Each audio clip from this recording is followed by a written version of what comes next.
So we just came up on the 20th anniversary of the famous Allen Iverson press conference where he uttered the famous line, "We talking about practice. Practice." Now that will go down in history as one of the most iconic press conferences ever. But it will go down as one of the most iconic press conferences ever because you had a superstar pretty much saying we're talking about practice. You know, those words will never be more poignant than when Allen Iverson said it.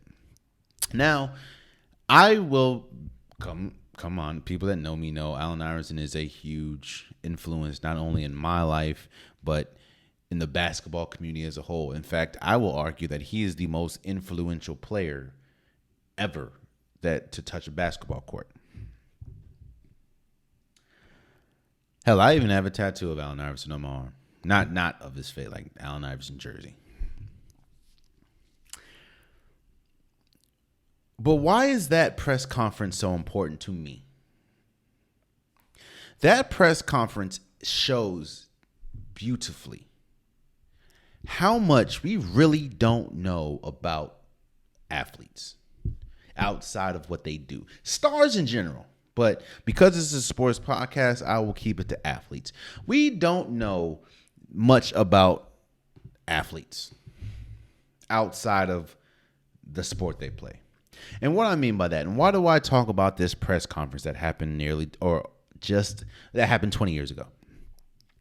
Because it wasn't the fact that he was talking about practice. It was the fact that his closest friend just recently passed away. The Philadelphia 76ers just lost.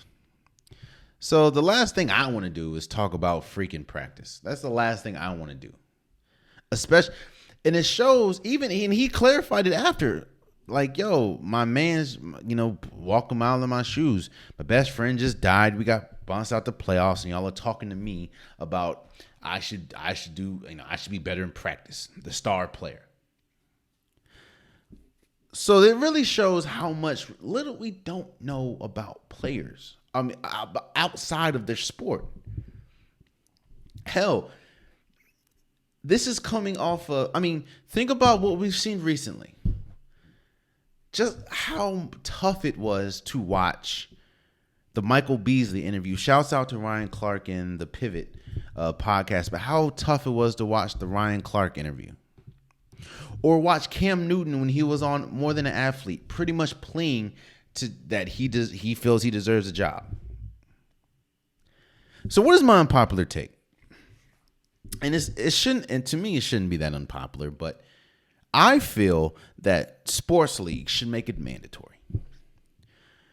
Should make it mandatory for their athletes to have to go to therapy sessions.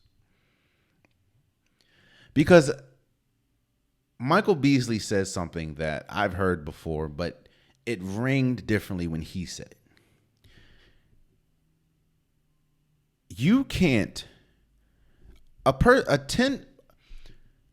people that make $10 will never understand people that make $1 million problems. He says something to the offense, to close to that. Which shows we don't know what these athletes go through. I mean, think about it. Kevin Durant, there's no way in heaven or hell you can walk down the street, look at Kevin Durant, think, is that Kevin Durant? Like he will stick out like a sore thumb. LeBron James sticks out like a sore thumb. Even though he's shorter, Steph Curry sticks out like a sore thumb. Patrick Mahomes sticks out like a sore thumb. You don't know the scrutiny they deal with. You don't know what they deal with at home. You don't know what they deal with in the front office. You don't know what they deal with on the teams. You just know that you expect your players, you expect your favorite player to go out there and perform at the top level, which I get. You're a fan, which is short for fanatic. But I think leagues should make it mandatory. And they should provide it too.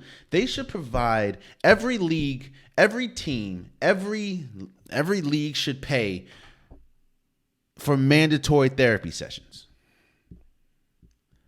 Because I can't imagine somebody that comes from the trenches, has never had, that's experienced poverty their entire life, to go from having nothing to having millions of dollars. Do you know just how many people that affects? That affects them. That affects the people that they think are their friends. That affects their actual friends. That affects the family members. That affects the family members that they ain't really seen in years. That affects a lot. That affects their community. On that one person. Do you know how heavy that is? You ever done a presentation? Like a school presentation? And get no money for it, but a school presentation? And you understand how heavy that is on you? Or if you're at work, wherever you work, shouts out to your job, and you have to like do a work presentation, and you understand how heavy that is on you. Imagine waking up one day having nothing. I'm not gonna say nothing. Having nothing. Let's just say nothing. Then you turn around and have millions, and everyone knows you have millions. What is the famous line on lottery ticket? I'm broke, nigga. I'm broke. But you have the power to change that, Kev. That is such a heavy burden. And it really shows outside. I mean, I don't know nobody knows outside of their inner circles what these athletes go through. Which is why I turn it back. Shouts out to Allen Iverson, my personal sports hero, my personal sports influence. He is the reason why I am in this sports realm. He's the first person. Shouts out to my moms for getting me Allen Iverson Celebrity Classic when he used to do the baseball games up at the Bowie Bay Sox Stadium.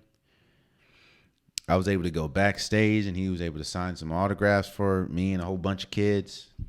Allen Iverson changed my life.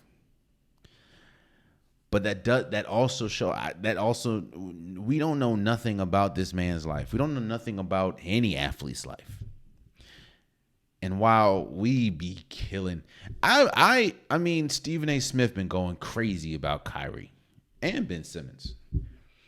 And this isn't me attacking attacking Stephen A. Smith or attacking anybody that has some negative to say about athletes. But let's just remember that we don't know them. We know what they do, but we don't know them. Just like if you roll up at McDonald's, I know you as far as you making me my 10-piece chicken nugget. But I don't know what you're going through. I don't know why you're working at this job. I don't know what you struggle with. I don't know what you go home to. I don't even know if you go home to a home.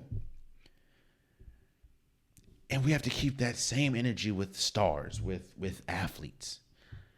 And because of the burden that every athlete, especially every athlete that makes an absorbent amount of money, has to go through, I think, in my unpopular opinion of the day, is sports, and I think it's unpopular due to the fact that how a lot of people view therapy. Personal note, man, therapy was probably the best thing I've ever done in my life. Therapy helped me in so many ways. Therapy was so important to me, especially having to figure things out in life when I had no direction of how to do it.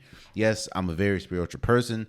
I know I trust God. I believe in God. But on the surface level, therapy was the most important and the best thing I ever did in my life. And I don't have nearly the problems that athletes go through. Especially athletes with an exorbitant amount of money that come from come from a family or come from a environment that is poverty stricken. So I think that leagues should make it mandatory and provide therapy for every athlete. Make it mandatory. You got to have a therapy session, whether that's online or whether that's in person, at least once a week. And if they don't want to do it, they don't want to do it. But at least you are doing. There should be no reason why you see Michael Beasley struggling and crying on a podcast. There should be no reason why, to this day, we still talk about Allen Iverson's press conference when he said, you talk about practice, it came on. This is the 20th anniversary. Yet and still, nobody talks about the fact that he also said, "Oh, his best friend just died." Leagues should make it mandatory leagues should provide mandatory therapy sessions for every athlete. from the best player to the bench guy. League should provide mandatory therapy sessions weekly. And that's my unpopular opinion of the day.